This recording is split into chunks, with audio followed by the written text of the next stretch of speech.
The Oversoul, an essay by Ralph Waldo Emerson. Ralph Waldo Emerson, the American essayist, lecturer, and poet who lived from 1803 to 1882, was a leading voice of the transcendentalist movement of the mid-19th century and a champion of individualism. Emerson's essay, The Oversoul, considered his best work, discusses the human soul. This is not an attempt at systematic doctrine, but rather a work of art, a literary expression of the author's personal insight, and an exhortation to readers. Emerson says, "The supreme critic on the errors of the past and the present, and the only prophet of that which must be, is that great nature in which we rest, as the earth lies in the soft arms of the atmosphere, that unity, that oversoul, within which every man's particular being is contained and made one with all the other, that common heart." The Oversoul was among several essays included in Emerson's book, Essays, First Series, published in 1841. Analysis of the Oversoul has revealed influences of Greek and Eastern philosophies, as well as Swedenborgianism, on Emerson's transcendentalist ideas. Emerson's four major points in the Oversoul are: the existence and nature of the human soul; 2. The relationship between the soul and the personal ego; 3. The relationship of one human soul to another; and 4. The relationship of the human soul to God. First, Emerson argues that the human soul is immortal and immensely vast and beautiful.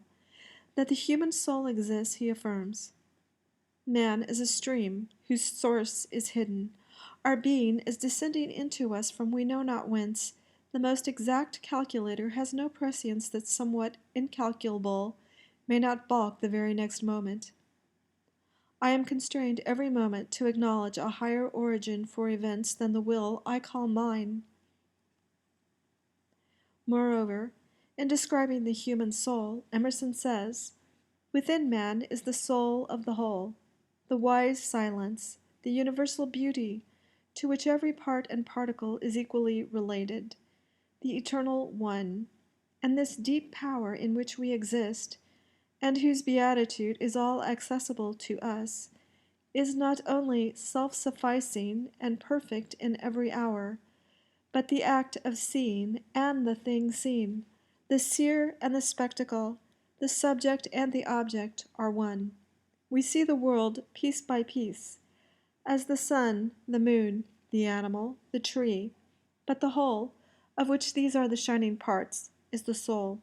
Only by the vision of that wisdom can the horoscope of the ages be read, and by falling back on our better thoughts, by yielding to the spirit of prophecy which is innate in every man, we can know what it saith.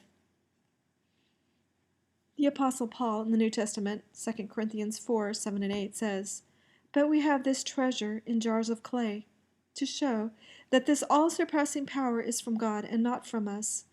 We are hard-pressed on every side, but not crushed, perplexed, but not in despair, persecuted, but not abandoned, struck down, but not destroyed." Second, Emerson says that our conscious ego is slight and limited in comparison to the soul, despite the fact that we habitually mistake our ego for our true self. Emerson says, "The soul circumscribes all things. As I have said, it contradicts all experience. In like manner, it abolishes time and space. The influence of the senses has, in most men, overpowered the mind to that degree that the walls of time and space have come to look real and insurmountable, and to speak with levity of these limits is, in the world, the sign of insanity. Yet time and space are but inverse measures of the force of the soul." The Apostle Paul in the New Testament, 2 Corinthians 4, says, "Therefore we do not lose heart. Though outwardly we are wasting away, yet inwardly we are being renewed day by day. For our light and momentary troubles are achieving for us an eternal glory that far outweighs them all. So we fix our eyes not on what is seen, but on what is unseen, since what is seen is temporary and what is unseen is eternal. Thirdly, in the Oversoul, Emerson says that at some level the souls of all people are connected, though the precise manner and degree of this connection is not spelled out. Emerson says, "Genius is religious. It is a larger imbibing of the common heart. It is not anomalous, but more like, and not less like other men. There is, in all great poets, a wisdom of humanity which is superior to any talents they exercise. The author, the wit, the partisan, the fine gentleman, does not take place of the man. Humanity shines in Homer, in Chaucer, in Spenser, in Shakespeare, in Milton. They are content with truth. They use the positive degree." Psalm 19, 1-4 says, "The heavens declare the glory of God. The skies proclaim the work of his hands. Day after day they pour forth speech. Night after night they reveal knowledge. They have no speech, they use no words. No sound is heard from them, yet their voice goes out into all the earth, their words to the ends of the world." Finally, this essay, The Oversoul, does not seem to explicitly contradict the traditional Western idea that the soul is created by and has an existence that is similar to God, or rather, God exists within us. Emerson says, "Ineffable is the union of man and God in every act of the soul. The simplest person who is in his integrity worships God, becomes God, yet forever and ever. The influx of this better and universal self is new and unsearchable. It inspires awe and astonishment. How dear, how soothing to man arises the idea of God peopling the lonely place, effacing the scars of our mistakes and disappointments. When we have broken our God of tradition and ceased from our God of rhetoric, then may God fire the heart with his presence." The Apostle Paul in the New Testament, Acts 17, says it this way, "The God who made the world and everything in it is the Lord of heaven and earth, and does not live in temples built by human hands. And he is not served by human hands as if he needed anything. Rather, he himself gives everyone life and breath, and everything else. From one man he made all the nations that they should inhabit the whole earth.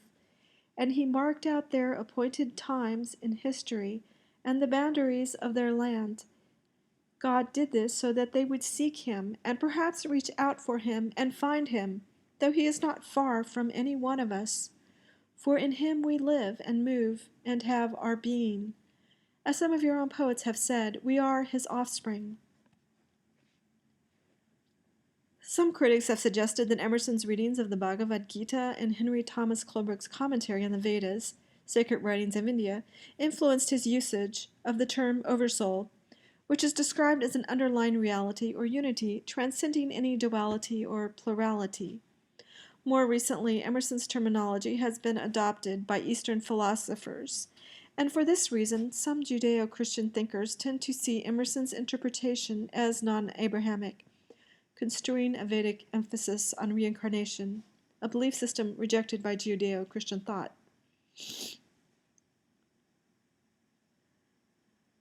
Emerson says, "I am somehow receptive of the great soul, and thereby I do overlook the sun and the stars, and feel them to be the fair accidents and effects which change and pass. More and more the surges of everlasting nature enter into me, and I become public and human in my regards and actions. So come I to live in thoughts and act with energies which are immortal. Thus revering the soul, and learning, as the ancients said, that its beauty is immense, man will come to see that the world is the perennial miracle which the soul worketh, and be less astonished at particular wonders. He will learn that there is no profane history, that all history is sacred, that the universe is represented in an atom, in a moment of time.